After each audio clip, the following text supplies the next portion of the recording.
2 Samuel, chapter 11. It happened in the spring of the year, at the time when kings go out to battle, that David sent Joab and his servants with him, and all Israel, and they destroyed the people of Ammon and besieged Rabbah. But David remained at Jerusalem. Then it happened one evening that David arose from his bed and walked on the roof of the king's house. And from the roof he saw a woman bathing, and the woman was very beautiful to behold. So David sent and inquired about the woman, and someone said, "Is this not Bathsheba, the daughter of Eliam, the wife of Uriah the Hittite?" Then David sent messengers, and took her. And she came to him, and he lay with her, for she was cleansed from her impurity. And she returned to her house. And the woman conceived. So she sent and told David, and said, "I am with child." Then David sent to Joab, saying, "Send me Uriah the Hittite." And Joab sent Uriah to David. When Uriah had come to him, David asked how Joab was doing, and how the people were doing, and how the war prospered. And David said to Uriah, "Go down to your house and wash your feet." So Uriah departed from the king's house, and a gift of food from the king followed him. But Uriah slept at the door of the king's house with all the servants of his lord, and did not go down to his house. So when they told David, saying, "Uriah did not go down to his house," David said to Uriah, "Did you not come from a journey? Why did you not go down to your house?" And Uriah said to David, "The ark and Israel and Judah are dwelling in tents, and my lord Joab and the servants of my lord are encamped in the open fields. Shall I then go to my house to eat and drink, and to lie with my wife? As you live, and as your soul lives, I will not do this thing." Then David said to Uriah, "Wait here today also, and tomorrow I will let you depart." So Uriah remained in Jerusalem that day and the next.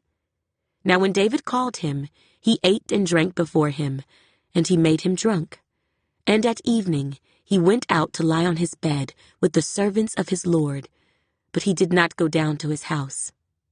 In the morning it happened that David wrote a letter to Joab, and sent it by the hand of Uriah. And he wrote in the letter, saying, "Set Uriah in the forefront of the hottest battle, and retreat from him, that he may be struck down and die."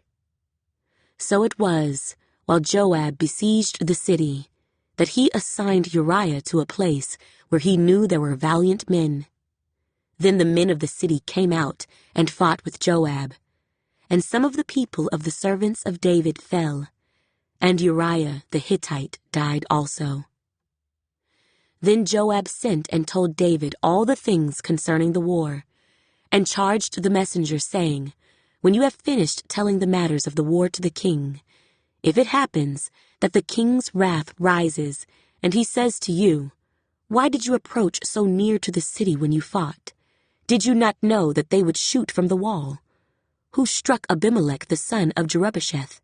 Was it not a woman who cast a piece of a millstone on him from the wall, so that he died in Thebez?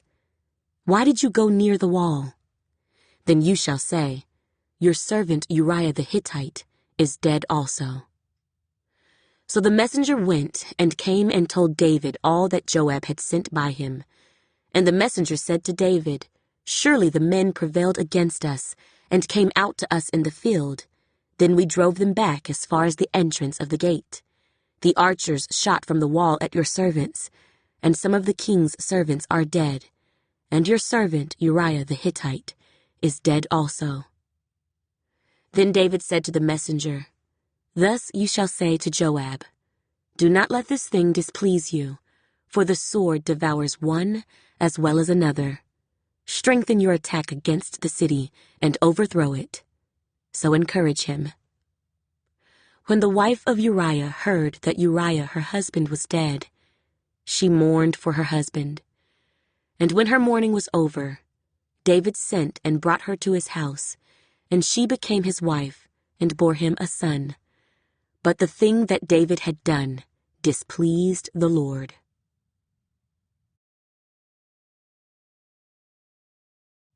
2 Samuel, chapter 12. Then the Lord sent Nathan to David, and he came to him and said to him, There were 2 men in one city, one rich and the other poor.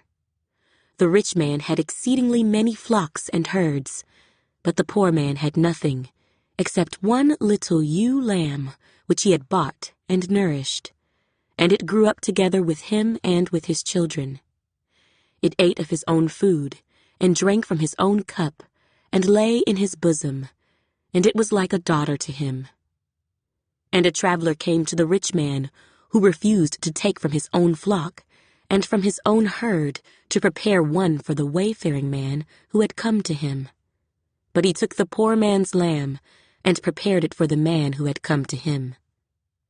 So David's anger was greatly aroused against the man, and he said to Nathan, As the Lord lives, the man who has done this shall surely die. And he shall restore 4-fold for the lamb, because he did this thing, and because he had no pity. Then Nathan said to David, You are the man. Thus says the Lord God of Israel, I anointed you king over Israel, and I delivered you from the hand of Saul. I gave you your master's house and your master's wives into your keeping, and gave you the house of Israel and Judah. And if that had been too little, I also would have given you much more. Why have you despised the commandment of the Lord to do evil in his sight? You have killed Uriah the Hittite with the sword. You have taken his wife to be your wife, and have killed him with the sword of the people of Ammon. Now therefore, the sword shall never depart from your house, because you have despised me, and have taken the wife of Uriah the Hittite to be your wife. Thus says the Lord, Behold, I will raise up adversity against you from your own house, and I will take your wives before your eyes, and give them to your neighbor, and he shall lie with your wives in the sight of this sun. For you did it secretly, but I will do this thing before all Israel, before the sun. So David said to Nathan, I have sinned against the Lord. And Nathan said to David, The Lord also has put away your sin. You shall not die. However, because by this deed you have given great occasion to the enemies of the Lord to blaspheme, the child also who is born to you shall surely die. Then Nathan departed to his house. And the Lord struck the child that Uriah's wife bore to David, and it became ill. David therefore pleaded with God for the child, and David fasted and went in and lay all night on the ground. So the elders of his house arose and went to him, to raise him up from the ground. But he would not, nor did he eat food with them. Then on the 7th day it came to pass that the child died. And the servants of David were afraid to tell him that the child was dead. For they said, Indeed, while the child was alive, we spoke to him, and he would not heed our voice. How can we tell him that the child is dead? He may do some harm. When David saw that his servants were whispering, David perceived that the child was dead. Therefore David said to his servants, Is the child dead? And they said, He is dead. So David arose from the ground, washed and anointed himself, and changed his clothes. And he went into the house of the Lord, and worshipped. Then he went to his own house, and when he requested, they set food before him, and he ate. Then his servants said to him, What is this that you have done? You fasted and wept for the child while he was alive, but when the child died, you arose and ate food. And he said, While the child was alive, I fasted and wept, for I said, Who can tell whether the Lord will be gracious to me, that the child may live? But now he is dead. Why should I fast? Can I bring him back again? I shall go to him, but he shall not return to me. Then David comforted Bathsheba his wife, and went in to her and lay with her. So she bore a son, and he called his name Solomon. Now the Lord loved him, and he sent word by the hand of Nathan the prophet. So he called his name Jedediah, because of the Lord. Now Joab fought against Rabbah of the people of Ammon, and took the royal city. And Joab sent messengers to David and said, I have fought against Rabbah, and I have taken the city's water supply. Now therefore gather the rest of the people together, and encamp against the city and take it, lest I take the city, and it be called after my name. So David gathered all the people together, and went to Rabbah, fought against it, and took it. Then he took their king's crown from his head. Its weight was a talent of gold, with precious stones, and it was set on David's head. Also, he brought out the spoil of the city in great abundance, and he brought out the people who were in it, and put them to work with saws, and iron picks, and iron axes, and made them cross over to the brickworks. So he did to all the cities of the people of Ammon. Then David and all the people returned to Jerusalem.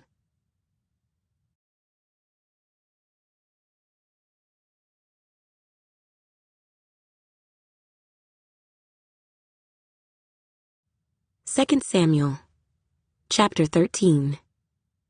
After this, Absalom, the son of David, had a lovely sister, whose name was Tamar. And Amnon, the son of David, loved her. Amnon was so distressed over his sister Tamar that he became sick, for she was a virgin, and it was improper for Amnon to do anything to her. But Amnon had a friend whose name was Jonadab, the son of Shimeah, David's brother. Now Jonadab was a very crafty man, and he said to him, Why are you, the king's son, becoming thinner day after day? Will you not tell me? Amnon said to him, I love Tamar, my brother Absalom's sister. So Jonadab said to him, Lie down on your bed and pretend to be ill. And when your father comes to see you, say to him, Please let my sister Tamar come and give me food, and prepare the food in my sight, that I may see it and eat it from her hand. Then Amnon lay down and pretended to be ill. And when the king came to see him, Amnon said to the king, Please let Tamar my sister come and make a couple of cakes for me in my sight, that I may eat from her hand. And David sent home to Tamar, saying, Now go to your brother Amnon's house, and prepare food for him. So Tamar went to her brother Amnon's house, and he was lying down. Then she took flour and kneaded it, made cakes in his sight, and baked the cakes. And she took the pan and placed them out before him, but he refused to eat. Then Amnon said, Have everyone go out from me. And they all went out from him. Then Amnon said to Tamar, Bring the food into the bedroom, that I may eat from your hand.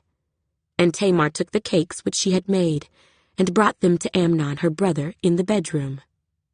Now when she had brought them to him to eat, he took hold of her and said to her, Come, lie with me, my sister. But she answered him, No, my brother, do not force me, for no such thing should be done in Israel. Do not do this disgraceful thing. And I, where could I take my shame? And as for you, you would be like one of the fools in Israel.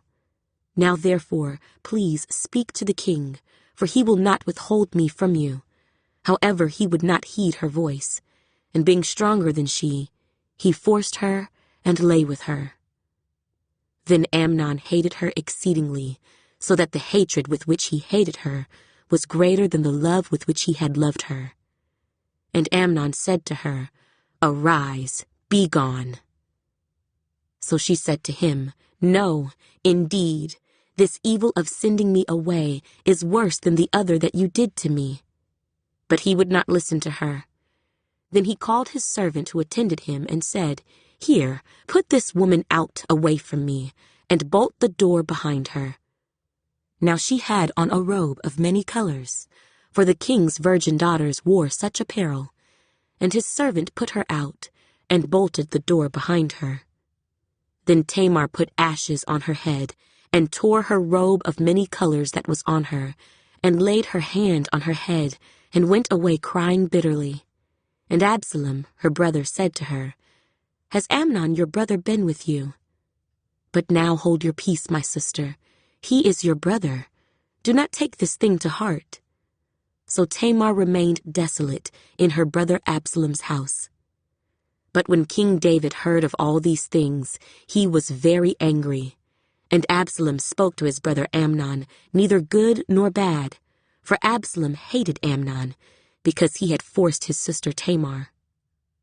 And it came to pass, after 2 full years, that Absalom had sheep shearers in Baal-hazor, which is near Ephraim. So Absalom invited all the king's sons. Then Absalom came to the king and said, "Kindly note, your servant has sheep shearers. Please, let the king and his servants go with your servant."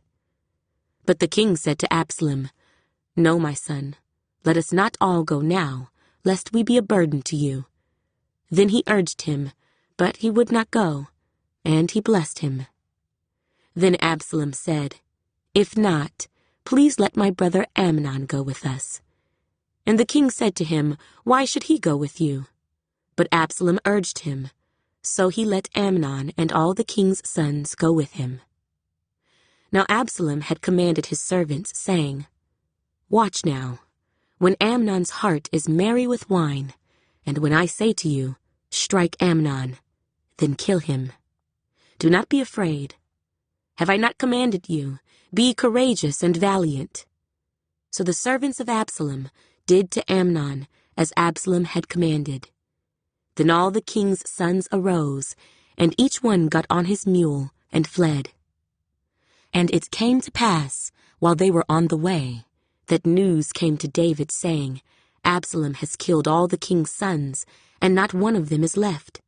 So the king arose and tore his garments, and lay on the ground, and all his servants stood by with their clothes torn. Then Jonadab, the son of Shimeah, David's brother, answered and said, "Let not my lord suppose they have killed all the young men, the king's sons, for only Amnon is dead. For by the command of Absalom, this has been determined from the day that he forced his sister Tamar. Now therefore, let not my lord the king take the thing to his heart, to think that all the king's sons are dead, for only Amnon is dead." Then Absalom fled, and the young man who was keeping watch lifted his eyes and looked, and there many people were coming from the road on the hillside behind him. And Jonadab said to the king, "Look, the king's sons are coming. As your servant said, so it is." So it was, as soon as he had finished speaking, that the king's sons indeed came, and they lifted up their voice and wept. Also the king and all his servants wept very bitterly. But Absalom fled, and went to Talmai the son of Ammihud, king of Geshur.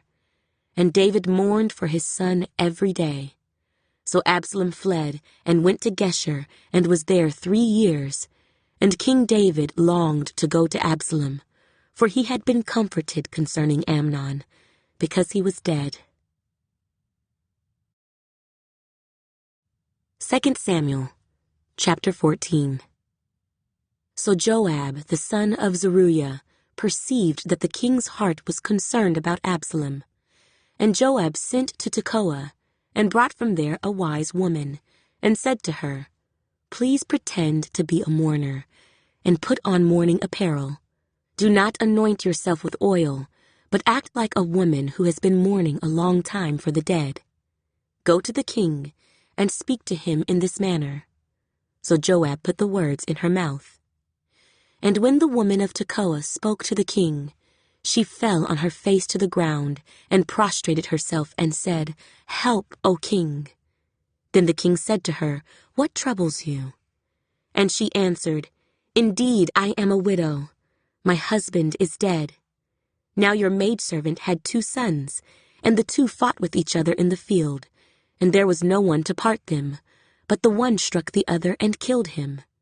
And now the whole family has risen up against your maidservant, and they said, 'Deliver him who struck his brother, that we may execute him for the life of his brother whom he killed, and we will destroy the heir also. So they would extinguish my ember that is left, and leave to my husband neither name nor remnant on the earth." Then the king said to the woman, "Go to your house, and I will give orders concerning you." And the woman of Tekoa said to the king, "My lord, O king, let the iniquity be on me and on my father's house, and the king and his throne be guiltless." So the king said, "Whoever says anything to you, bring him to me, and he shall not touch you any more." Then she said, "Please let the king remember the Lord your God, and do not permit the avenger of blood to destroy any more, lest they destroy my son." And he said, "As the Lord lives, not one hair of your son shall fall to the ground." Therefore the woman said, "Please, let your maidservant speak another word to my lord the king." And he said, "Say on." So the woman said, "Why then have you schemed such a thing against the people of God? For the king speaks this thing as one who is guilty, in that the king does not bring his banished one home again. For we will surely die, and become like water spilled on the ground, which cannot be gathered up again. Yet God does not take away a life, but he devises means, so that his banished ones are not expelled from him. Now therefore I have come to speak of this thing to my lord the king, because the people have made me afraid. And your maidservant said, I will now speak to the king. It may be that the king will perform the request of his maidservant. For the king will hear and deliver his maidservant from the hand of the man who would destroy me and my son together from the inheritance of God. Your maidservant said, The word of my lord the king will now be comforting. For as the angel of God, so is my lord the king in discerning good and evil. And may the Lord your God be with you." Then the king answered and said to the woman, "Please do not hide from me anything that I ask you." And the woman said, "Please, let my lord the king speak." So the king said, "Is the hand of Joab with you in all this?" And the woman answered and said, "As you live, my lord the king, no one can turn to the right hand or to the left from anything that my lord the king has spoken. For your servant Joab commanded me, and he put all these words in the mouth of your maidservant. To bring about this change of affairs, your servant Joab has done this thing. But my lord is wise, according to the wisdom of the angel of God, to know everything that is in the earth." And the king said to Joab, "All right, I have granted this thing. Go therefore, bring back the young man Absalom." Then Joab fell to the ground on his face and bowed himself and thanked the king. And Joab said, "Today your servant knows that I have found favor in your sight, my lord, O king, in that the king has fulfilled the request of his servant." So Joab arose and went to Geshur and brought Absalom to Jerusalem. And the king said, "Let him return to his own house, but do not let him see my face." So Absalom returned to his own house, but did not see the king's face. Now in all Israel there was no one who was praised as much as Absalom for his good looks. From the sole of his foot to the crown of his head there was no blemish in him. And when he cut the hair of his head, at the end of every year he cut it because it was heavy on him. When he cut it, he weighed the hair of his head at 200 shekels, according to the king's standard. To Absalom were born 3 sons, and 1 daughter whose name was Tamar. She was a woman of beautiful appearance. And Absalom dwelt 2 full years in Jerusalem, but did not see the king's face. Therefore Absalom sent for Joab, to send him to the king, but he would not come to him. And when he sent again the 2nd time, he would not come. So he said to his servants, "See, Joab's field is near mine, and he has barley there. Go and set it on fire." And Absalom's servants set the field on fire. Then Joab arose and came to Absalom's house, and said to him, "Why have your servants set my field on fire?" And Absalom answered Joab, "Look, I sent to you, saying, 'Come here so that I may send you to the king, to say, Why have I come from Geshur? It would be better for me to be there still.' Now therefore let me see the king's face, but if there is iniquity in me, let him execute me." So Joab went to the king and told him. And when he had called for Absalom, he came to the king and bowed himself on his face to the ground before the king. Then the king kissed Absalom. 2 Samuel, chapter 15. After this, it happened that Absalom provided himself with chariots and horses, and 50 men to run before him. Now Absalom would rise early and stand beside the way to the gate. So it was, whenever anyone who had a lawsuit came to the king for a decision, that Absalom would call to him and say, "What city are you from?" And he would say, "Your servant is from such and such, a tribe of Israel." Then Absalom would say to him, "Look, your case is good and right, but there is no deputy of the king to hear you." Moreover, Absalom would say, "Oh, that I were made judge in the land, and everyone who has any suit or cause would come to me. Then I would give him justice." And so it was, whenever anyone came near to bow down to him, that he would put out his hand and take him and kiss him. In this manner, Absalom acted toward all Israel who came to the king for judgment. So Absalom stole the hearts of the men of Israel. Now it came to pass after 40 years that Absalom said to the king, "Please, let me go to Hebron and pay the vow which I made to the Lord. For your servant took a vow while I dwelt at Geshur in Syria, saying, 'If the Lord indeed brings me back to Jerusalem, then I will serve the Lord.'" And the king said to him, "Go in peace." So he arose and went to Hebron.